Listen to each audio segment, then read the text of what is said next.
Allons à présent à la découverte d'un légume en particulier et c'est dans le focus du jour. Et oui, aux côtés des panels, des conférences, un autre élément a attiré notre attention. Il s'agit de l'oignon violet. Tenez-vous bien, la Côte d'Ivoire importe 95% de sa consommation nationale en oignons et cela représente un manque à gagner énorme quand on sait que l'oignon participe à la confection de tous les mets. Il peut être cultivé en Côte d'Ivoire si toutes les conditions sont réunies et une école l'a démontré avec ses étudiants. Il s'agit du groupe école de ZIAE. Philippe Zabo pour le reportage. Le mythe est tombé, c'est possible.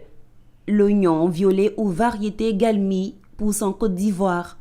Nous l'avons constaté de visu le samedi 25 février 2023 au centre d'incubation de Coriacro du groupe école de ZIAE.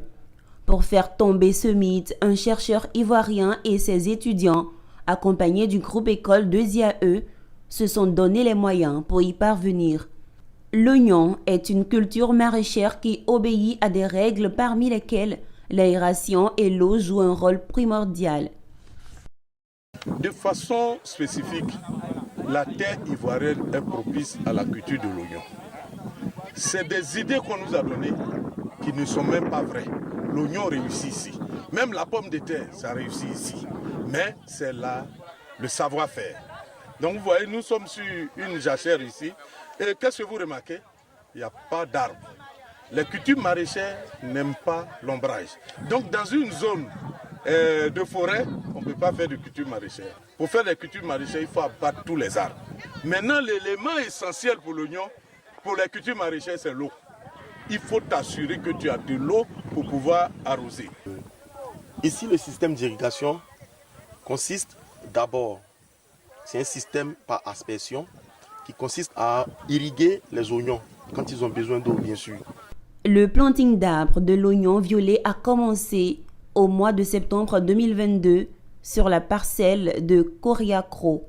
6 mois après, toutes les personnes venues assister à la première récolte sont satisfaites, à commencer par le directeur général de ZIAE et la représentante de Emploi Jeunes.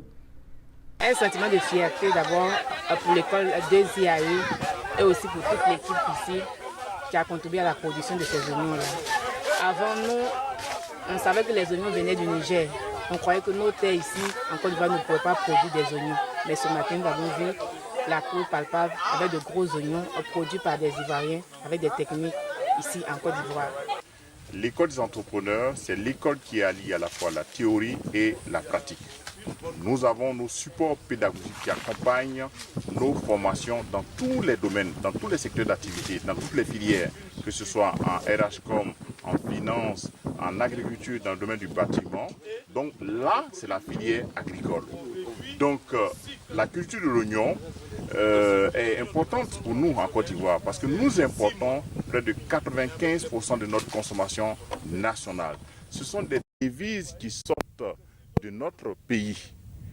Et puis l'année 2023, notre président, son Excellence Alassane Ouattara, a décrété l'année de la jeunesse.